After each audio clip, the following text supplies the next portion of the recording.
मरीम नवाज ने कहा, इमरान खान ऐवान सदर में खुफिया मुलाकात में एनआरओ मांगता है, इनकार हो जाए तो जलसों में बदतमीजी शुरू कर देता है। इमरान खान ने न्यूट्रल लफ्ज को गाली बना दिया क्योंकि न्यूट्रल्स ने नैपियां बदलने से इनकार कर दिया। नाअहल और नालायक इमरान खान को बेसाखियां भी खड़ा नहीं कर सकी। खुद को इतने मकबूल समझते हैं तो बार बार न्यूट्रल से फरियादें क्यों कर रहे हैं कि वो 2018 की तरह फिर से इलेक्शन जितवाने का बंदोबस्त करें। इक़्तिदार कोई लॉलीपॉप नहीं जो तुम्हें दे दें।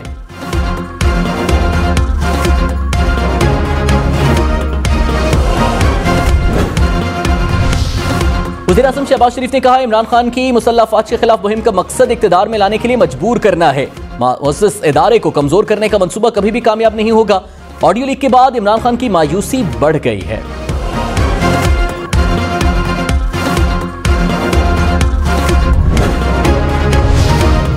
वज़ीर आज़म शहबाज शरीफ ने इमरान खान को सबसे बड़ा झूठा इंसान करार दे दिया। बरतानवी अखबार द गार्डियन को इंटरव्यू में कहा, इमरान खान नातजुर्बाकार, खुद गर्ज और अनापरस्त हैं।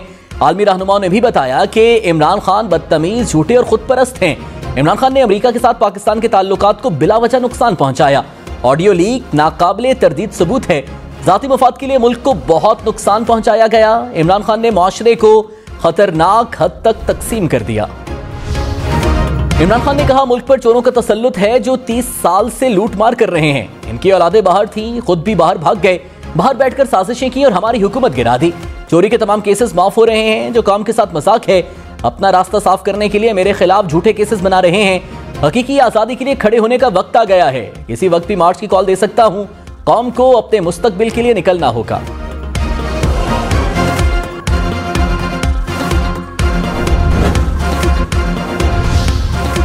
वज़ीर आज़म हाउस ऑडियो लीक्स की तहकीकात के लिए 12 रुकनी कमेटी तश्कील। वज़ीर दाखिला राना सनाउल्लाह सरबराह मुकर्रर। ISI और IB के अफसरान भी कमेटी में शामिल। कमेटी साइबर सिक्योरिटी ब्रीच की तहकीकात में तमाम पहलुओं का जायजा लेगी।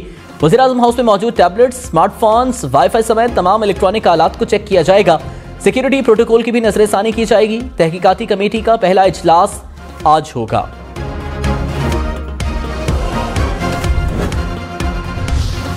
मरीम नवाज ने कहा, इमरान खान ने टेलीविजन प्रोग्राम में कहा, साइफर गुम हो गया। साइफर रियासत की अमानत था, कोई हीरे की अंगूठी नहीं। रियासत के दस्तावेज को आपने गायब कर दिया।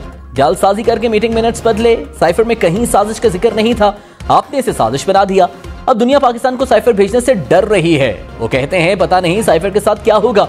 झूठे साइफर की बुनियाद पर आपने पार्लियामेंट तोड़ दी, रोना धोना शुरू कर दिया। जब आप झूठ बोलते हैं, साजिश करते हैं तो ये होना था।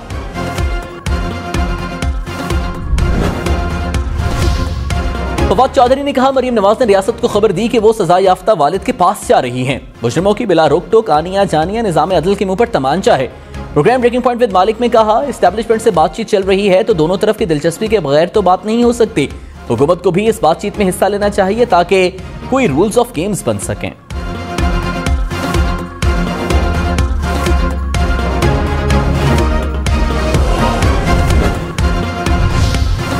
वज़ीर खजाना इसहाक डार ने कहा, नवाज शरीफ को वज़ारत उस्मा का उम्मीदवार बनाना पूरी पार्टी की ख्वाहिश है।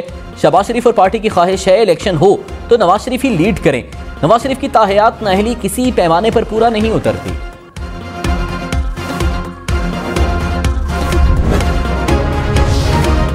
ताहयात नाअहली का आर्टिकल 62(1)(f) काला कानून है। चीफ जस्टिस के फैसल वाबदा की ताहयात नाअहली के खिलाफ अपील पर समाअत में रिमार्क्स। कहा, मौजूदा केस को मोहतात होकर सुनेंगे। इलेक्शन कमीशन को गलत बयान हल्फी पर तहकीकात का इख्तियार है।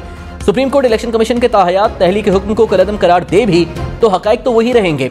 इलेक्शन कमीशन ने फैसल वाबदा केस में हकायक का दुरुस्त जायजा लिया। सवाल बस यह है कि इलेक्शन कमीशन ताहयात नाअहली का हुक्म दे सकता है या नहीं।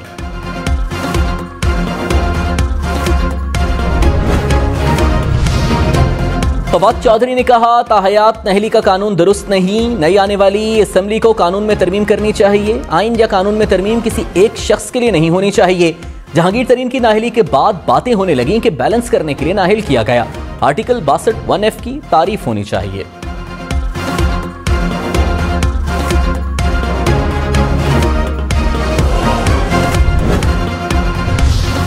मरीम नवाज ने लाहौर हाई कोर्ट से अपना पासपोर्ट वापस ले लिया। कहा, पासपोर्ट मिल गया, जल्द वालिद से मिलने लंदन जाऊंगी। 3 साल से अपने वालिद और भाइयों से नहीं मिली। वो नहीं आ सके, मैं नहीं जा सकी। एक सर्जरी भी करानी है जो पाकिस्तान में नहीं होती। फाइटिंग फिट होकर आऊंगी।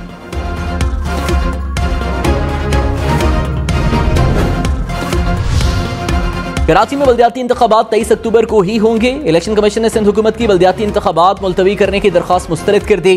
तर्जुमान इलेक्शन कमीशन ने कहा, इलेक्शन के दौरान अमनो अमान कायम रखना सूबाई हुकूमत की जिम्मेदारी है। वफाकी हुकूमत की जानिब से इंतखाबात के लिए फंड्स फराहम न करने पर तशवीश का इजहार। कहा, फंड्स ना मिले तो ज़िमनी इंतखाबात मुलतवी कर दिए जाएंगे।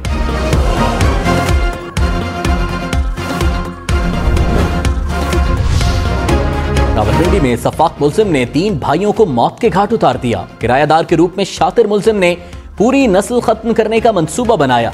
3 भाइयों की जान ले ली, एक भाई को नशे का आदी बनाकर गायब कर दिया। पुलिस ने अंदोहनाक वाक़े के मास्टरमाइंड और 2 मुल्जिमान को हिरासत में ले लिया। मुल्जिम पहले भी अगवा और कत्ल के केस में 9 साल कैद सजा काट चुका है। कराची में स्ट्रीट क्राइम कम ना हो सका। न्यू कराची में डकैती मुज़ाहमत पर 3 बच्चों का बाप कत्ल। मकतूल को ड्यूटी से घर वापसी पर निशाना बनाया गया। कोरंगी मेहरान टाउन में डाकुओं ने गोली मारकर शहरी को जख्मी कर दिया। तड़पते शहरी को लूटा और चलते बने। कोरंगी से 500 वारदातें करने वाला 5 रुकनी गिरोह गिरफ्तार। लाइन्स एरिया और शेरशाह में तेज धार आले से 2 अफराद को कत्ल कर दिया गया। हुकूमत ने किसानों को मना लिया। वज़ीर आज़म शहबाज शरीफ से मुलाकात के बाद किसान इत्तेहाद का धरना खत्म करने का ऐलान। हुकूमत ने मुतालिबात पर काम करने के लिए 3 रुकनी कमेटी बना दी। वज़ीर आज़म ने कहा, किसानों को बिजली के बिलों में सब्सिडी देंगे। खाद और ज़रूरी आलात की खरीदारी पर भी सब्सिडी दी जाएगी। अगले हफ्ते तारीखी किसान पैकेज का ऐलान करेंगे।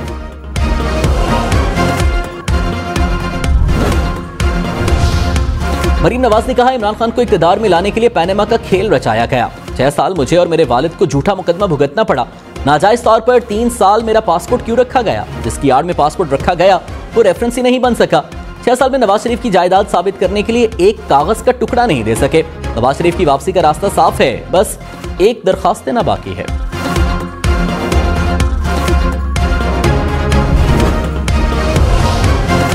पीपल्स पार्टी के सीनियर रहनुमा एतजाज हसन का इमरान खान और मरीम नवाज को लहजे में नरमी लाने का मशवरा। कहा, मरीम नवाज ने मुस्लिम लीग नून को टेक ओवर कर लिया। मरीम नवाज के लहजे में हिद्दत है जिससे माहौल बेहतर होने की बजाय बिगड़ेगा।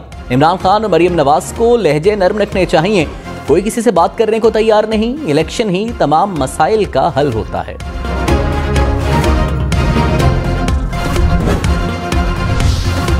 इमरान खान की नैब तरामीम के खिलाफ दरख्वास्त की समाअत रोजाना की बुनियाद पर होगी। समाअत के दौरान वकील ख्वाजा हारिस ने कहा, एहतसाब के कानून की तारीख 1947 से शुरू होती है।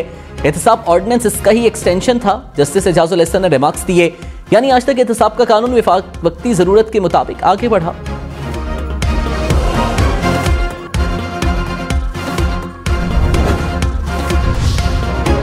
असद उमर ने कहा, ऑडियो लीक से हुकूमत को नुकसान और पीटीआई का फायदा हुआ। साबित हो गया, इमरान खान जो बंद कमरे में कहते हैं वो सच है।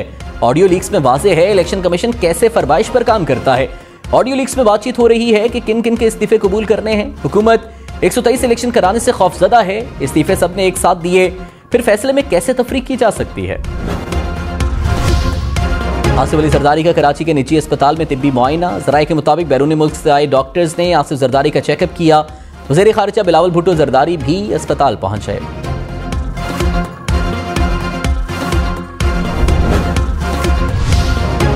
डॉलर 225 रुपए 64 पैसे का हो गया। इंटरबैंक में रुपए की कदर में मुसलसल बेहतरी। डॉलर 1 रुपए 65 पैसे सस्ता हो गया।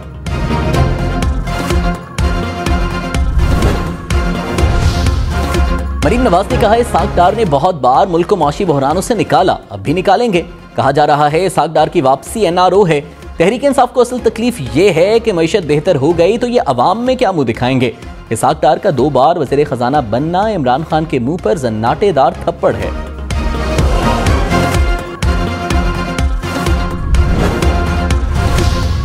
वज़ीर खजाना इसहाक डार ने कहा, डॉलर को 200 रुपए से नीचे लेकर आएंगे। पिछले रिजीम को मिफ्ता इस्माइल फॉलो कर रहे थे। इस माह पेट्रोल पर 5 रुपए लेवी लगने वाली थी। IMF से डील करूंगा, किसी को फिक्र करने की जरूरत नहीं। डॉलर को 1 हफ्ते तक मसनूई रखा जा सकता है, 4 साल तक नहीं। बहुतान तराशी करने वाले इमरान खान बहुत बड़े डाकू हैं। पेट्रोल पर 32 और डीजल पर 12 रुपए फी लीटर लेवी वसूल की जा रही है। वज़ीर ममलकत मुसद्दिक मलिक ने सेनेट को बताया, गुज़श्ता हुकूमत ने IMF से पेट्रोल पर 50 रुपए लेवी लगाने का वादा किया था। पेट्रोलियम मसनूआत पर 17% GST वसूल नहीं किया जा रहा। GST और लेवी की मद में अवाम को पेट्रोल पर 58 रुपए और डीजल पर 87 रुपए छूट दी जा रही है।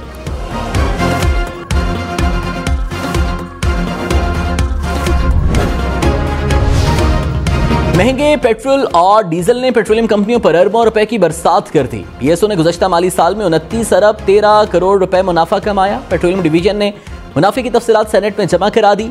OGDCL ने 91 अरब 53 करोड़ से जायद कमाए। सुई नॉर्दर्न का मुनाफा 10 अरब 98 करोड़ रुपए।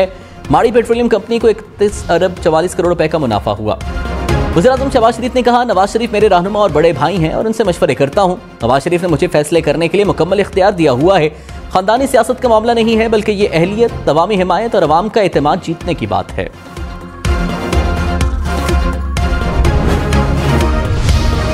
मरीम नवाज ने कहा, हमें हुकूमत में रहते हुए भी लेवल प्लेइंग फील्ड नहीं मिली। नवाज शरीफ बेगुनाह होते हुए भी सजा याफ्ता हैं।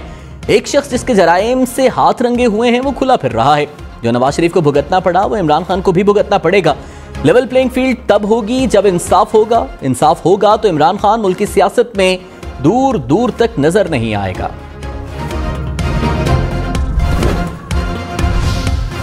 शेख रशीद ने कहा, इमरान खान लॉन्ग मार्च की कॉल देने में ताखीर कर गए। 12 रबीउल अव्वल के बाद कॉल होनी चाहिए। अवाम इमरान खान के साथ निकलेंगे। इमरान खान को सिर्फ इलेक्शन की तारीख चाहिए। प्रोग्राम हम मेहर बुखारी के साथ ने गुफ्तगू करते हुए कहा, आमिर चीफ की तकर्री से इमरान खान की सियासत पर कोई फर्क नहीं पड़ेगा। शहबाज शरीफ के पास फोटो खिंचवाने के अलावा कोई इख्तियार नहीं।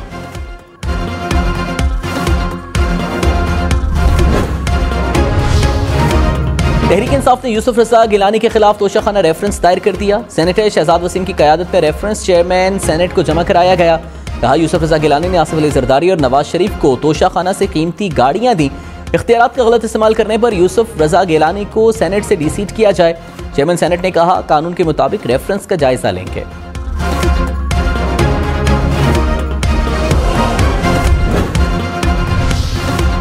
साबिक वज़ीर-ए-आज़म यूसुफ रजा गिलानी ने कहा, तोशाखाना केस में हमारे खिलाफ कुछ मवाद मौजूद हुआ तो हम जिम्मेदार हैं। नवाज शरीफ दौर में हम क्लियर हो गए थे। हमने मुकदमात का सामना किया। शाह महमूद कुरैशी शिकस्त के खौफ से किरदार कशी कर रहे हैं। शाह महमूद को 16 अक्टूबर को जवाब मिल जाएगा। ये नहीं कहा जा सकता कि साइफर खत था या साजिश।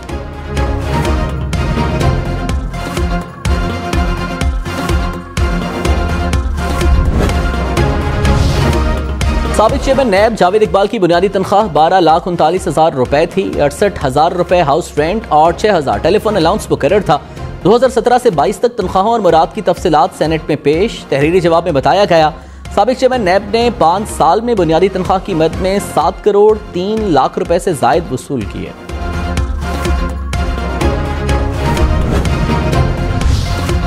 मुल्क भर में सैलाब के बायस जाँ बहक अफराद की तादाद 1,696 हो गई। 14 जून से अब तक 12,000 से जायद अफराद जख्मी हुए। सैलाब से 20,45,000 से जायद घर मुकम्मल तौर पर तबाह हो गए। 13,000 किलोमीटर से जायद सड़कें, 440 पुल तबाह हो गए।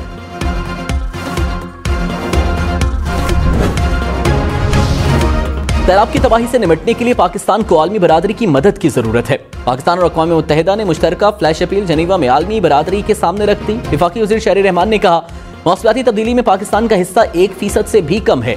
पाकिस्तान के बेशतर सैलाब मुतासर इलाकों में लोग अब भी इमदाद के मुंतज़िर हैं। पाकिस्तान मदद के लिए आलमी बरादरी की तरफ देख रहा है।